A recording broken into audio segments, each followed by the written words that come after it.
Hello मित्रों, आप सभी का हमारे चैनल पे स्वागत है। ठीक है, आज हम लाए मित्रों आप सभी के लिए हिंदी उपन्यास और उपन्यास का चलिए स्टार्ट करते हैं। सबसे पहले मित्रों आप सभी के हैप्पी न्यू ईयर। ठीक है, ये हम उम्मीद करते हैं कि आपके लिए ये नया साल बहुत ही मंगलमय हो और आप सभी का मित्रों नेट JRF मित्रों क्रॉस हो। ठीक है, चाहे किसी भी सब्जेक्ट के हों, पेपर 1 की भी उससे मित्रों टीचर नहीं मिल रहा है पढ़ाने के लिए, पेपर 1 का मित्रों पकड़ नहीं है।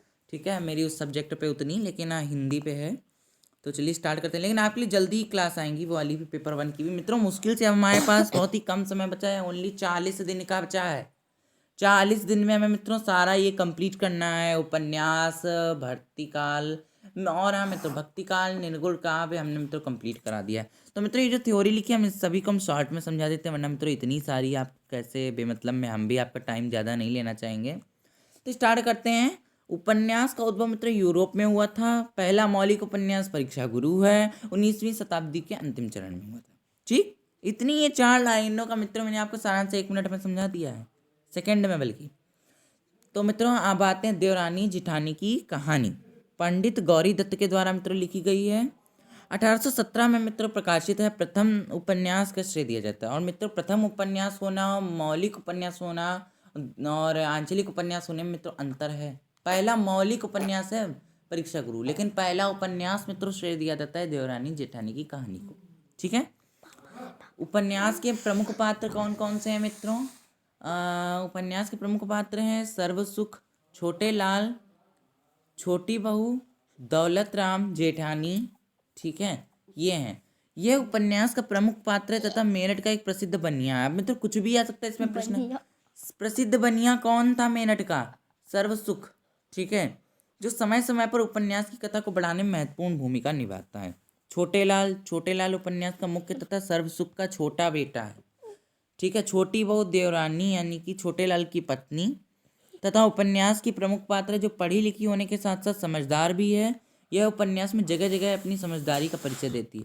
दौलत राम सर्वसुख का बड़ा बेटा है। छोटे लाल छोटा बेटा, दौलत राम बड़ा बेटा, सर्वसुख इनके पिता। जेठानी इसका नाम है ज्ञानो, मैंने लिखा नहीं है। दौलत राम की पत्नी तथा घर की बड़ी बहू है, जो अनपढ़ है।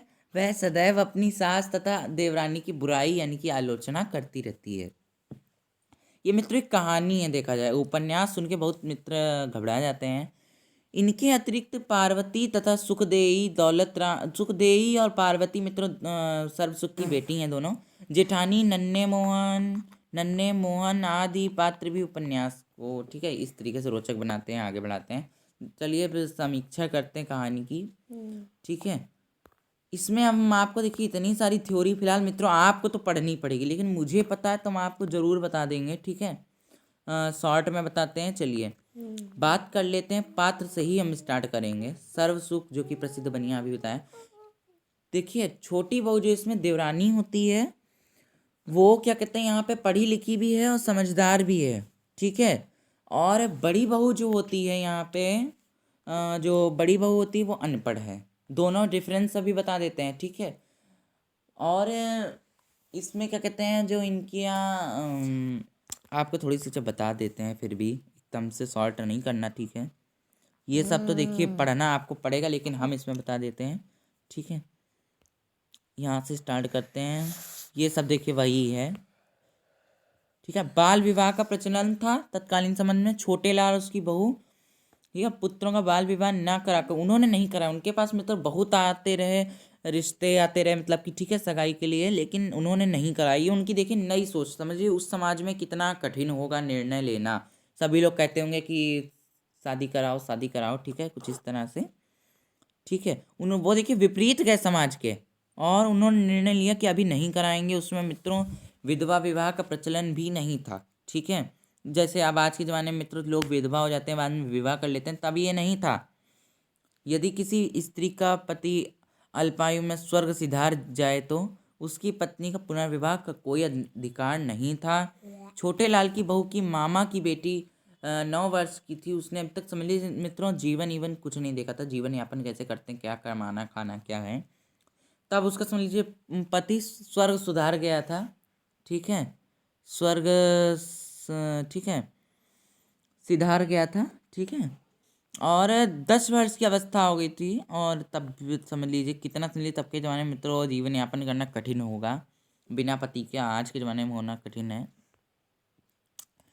तब मित्रों उसने समझ लीजिए वो करा, मतलब कि रूढ़ियाँ जो थी समाज की, उनको मतलब कि उसने नियम नहीं माने, ये सब अधिकार जो थे उसने कहा ये गलत अधिकार हैं। तब भी उसने विवाह करा दिया, बाल विवाह कराओ कराओ कराओ, उसने मतलब दूसरी शादी जरूर कराई। तो यहाँ पे मित्रों उसकी समझदारी व उसके पढ़े लिखे होने का यहाँ पे मतलब कि दर्शाया जा रहा है उपन्यास में, कितनी पढ़ी लिखी हो। यहीं बड़ी बहू का भी बताते हैं हम आपको, ठीक है। बड़ी बहू यहाँ पे जो है क्या कहते हैं, देवरानी जेठानी का, ठीक है, बुराई करती है, आलोचना करती है अपनी, क्या कहते हैं, मतलब कि वो जब बंटवारा होता है ना तो छोटे भाई के हिस्से में जाता है, हवेली भी जाती है, तो उसको ये चीज़ पसंद नहीं आती। जब वो जाती है हवेली में तो वो क्या करती है ना, खिड़कियों के किवाड़े मतलब दरवाजे, 2 दरवाजे लगभग ले आती है ना। उसको अच्छा नहीं लगता है कि उसके छोटे भाई या देवरानी को कैसे मिल रहा है इतना। उसी ने ही समझ लीजिए, लोग पहले एक में रहते थे, अब तो ये हो गया अलग अलग। पहले दोनों बहुएं, 4 बहुएं जितनी भी हैं सब एक में रहते थे। उसने समझ लीजिए भर के अपने पति को और अपनी सासू माँ को भर भर के भड़का करके उसने समझ लीजिए हिस्सा बांट भी करा लिया, मतलब बंटवारा भी कराया, लेकिन छोटी बहू ने ऐसा कुछ नहीं कराया। तो ये मतलब डिफरेंस है। बाकी आपको मित्रों उपन्यास को खुद ही पढ़ना पड़ेगा।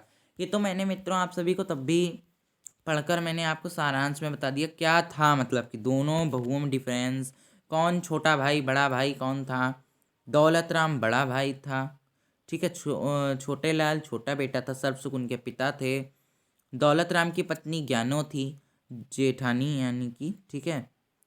और छोटी देवरानी, ठीक है। ये सब पात्र हैं। तो चलिए मित्रों आज के लिए इतना ही, ठीक है। अब आएगा नया, समझिए मित्रों इतना टाइम लगता है इन सबको करने में, तो हम चाहते हैं आपका भी रहे सहयोग, ठीक है। और हमने क्या क्या बताया, 1870 में ये पंडित गौरी दत्त के द्वारा प्रकाशित हुई है।